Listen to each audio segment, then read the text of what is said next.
Well, I suppose better late than never. Hi, I'm Chelsea, and I bought a farm.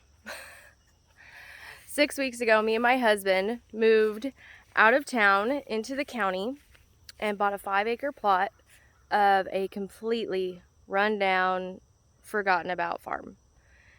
The market has been crazy, and it has been a long time dream for us. And this place kind of fell on us, and it was a really good price, but we've got a lot of work to do. We decided to name our farm Red Post Farm because on all corners of our property there's these red posts that kind of break it up. So that was a fun decision. I'm gonna walk you around so you can kind of see what it is we got going on here.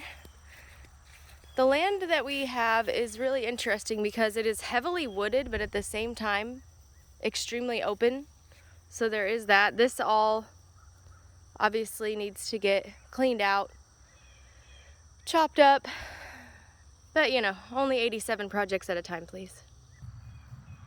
The thing that I've found really interesting about this farm is the motto has kind of become that they had good intentions with poor follow through. And so there's a lot of potential to be had out here, but it's kind of wonky. Let me show you what I mean. Here's a good example. Here is a very nice carport, and we've already taken down the fencing that was on this side. Oh, old weed eater. But as you can see, they used it as some kind of animal enclosure at some point, maybe cattle or horses. Little overgrown here. We've got like a hillbilly rigged up electric box that's terrifying. So they definitely had some electric fence going on. And we dug these poles up out of the ground that were also over there. We're just really trying to open up the property and get a better feel for it. Now I'm gonna walk us down this side of the property along the cattle line. Oh, here's another really good example of some hillbilly ingenuity. So it looks as though they were trying to build a greenhouse or shelter of some kind with bamboo. I don't really know, but this is the remnants of it. And if we walk back here, we were able to kind of mow and weed eat to make a nice circle on our property. And here we have the chicken coop. So that was nice that that's already established, although it was in some pretty rough shape.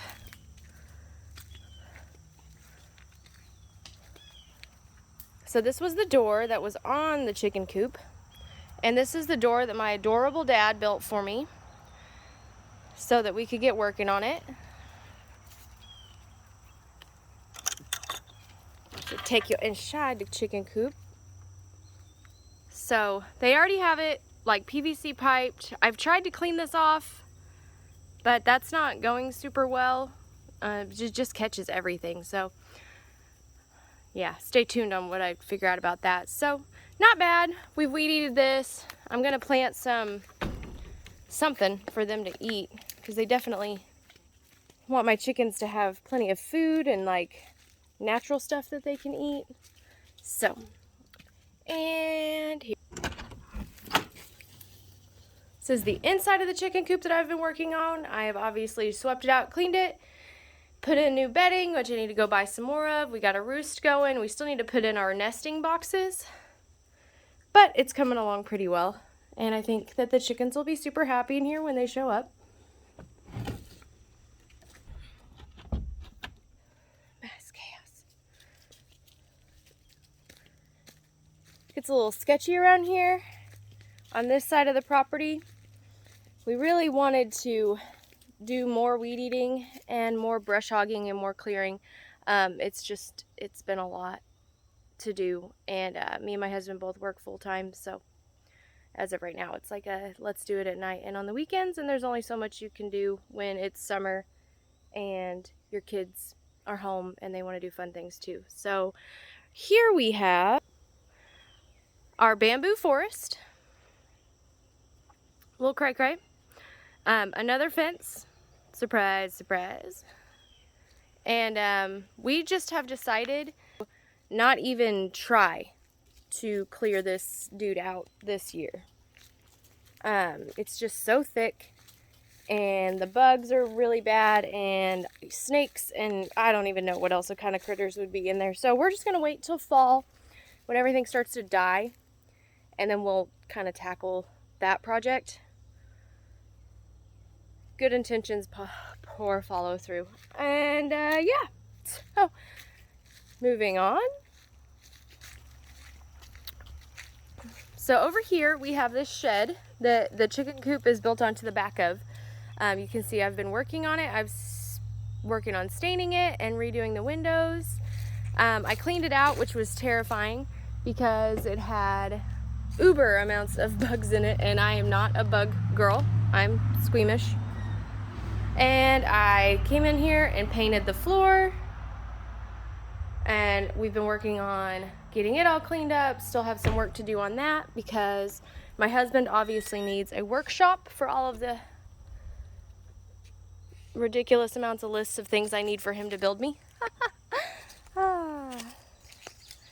So here's a really interesting, fun, bizarre thing about this property that we have purchased, and that is it has 2 houses on it, which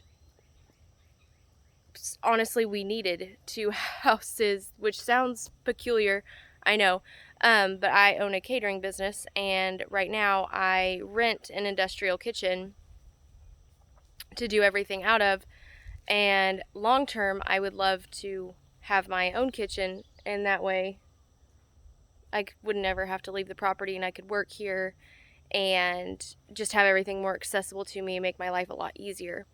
So let me show you my houses. So over here we've got the farmhouse. There's Reggie Rowe. What are you doing, Reggie Rowe? Who's your good boy? So we've got the farmhouse, which is in pretty good shape, honestly, for being built in the 1930s. I mean, it's small, don't get me wrong, and we moved our 2 children and us from a 3-bedroom, 2-bathroom bungalow in town to a 1-bedroom with a loft, 1-bathroom farmhouse with no AC in May. Well, now it's July, but we've been living in the house for several months now with little to no air conditioning options. So that's fun. And then we have the secondary house, which we have been renovating it the whole time that we have lived here, because this house was not well taken care of at all by the people that lived here. So we got my freshly painted front door, new flooring. We've painted all the walls. We had all of the ceiling painted. We're putting in all new fixtures.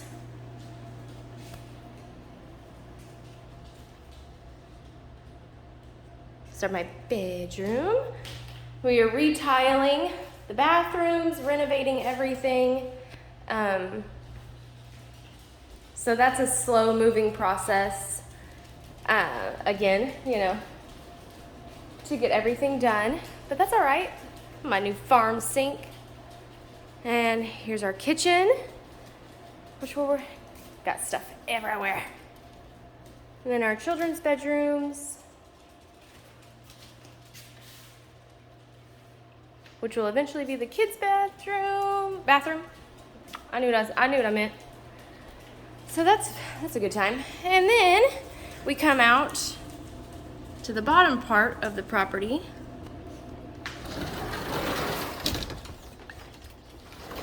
Don't mind me, dogs. You just do you.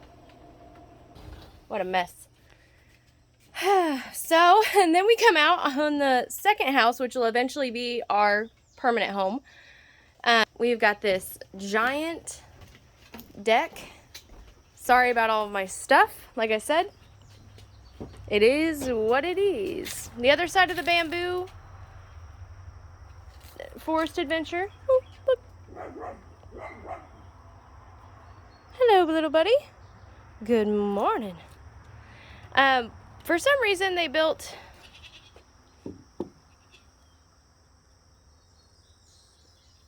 this. I have a visitor. Hello, little buddy. I don't know what's going on. It tickles so bad.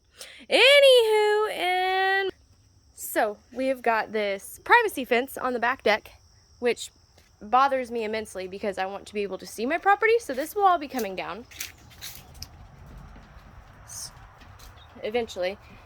The deck had lattice all the way around it as well. I've already taken that off and power washed that, so it looks way better because it was just too much. Here is the front of our property facing the highway. And this overgrown bit over here, my children lovingly call the forest. And we do have another animal enclosure that is over there that was used as a secondary chicken coop.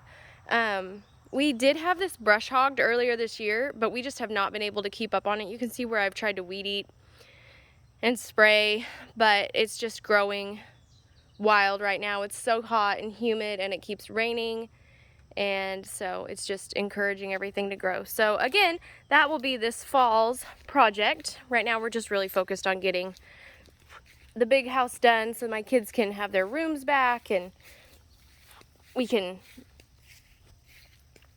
quit living on top of each other in this teeny tiny farmhouse. But you know, suffrage is good for people. I truly believe that.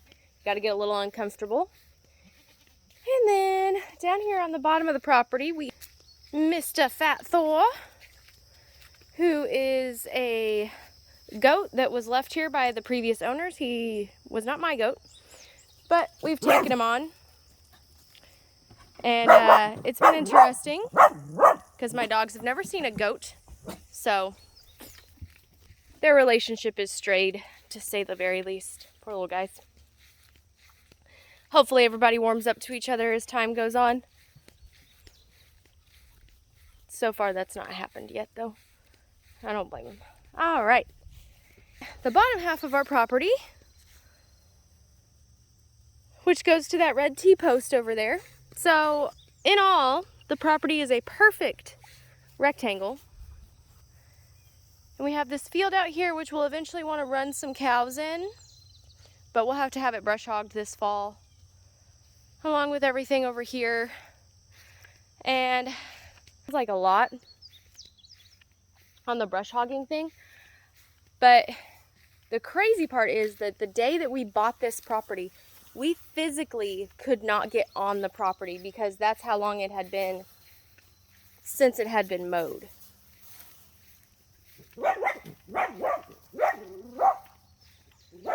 So it took us 3 days of asking our friends for their zero-turn mowers and weed eaters just to get ourselves on this property. That's how bad it was. It was several feet tall. I mean, we couldn't even get down the main driveway. It had just not been mowed in, I couldn't even tell you how long. A long time. So, that concludes our tour of my project homestead. And I look forward to sharing everything that we go through building this little dream of ours with you. Have a beautiful day.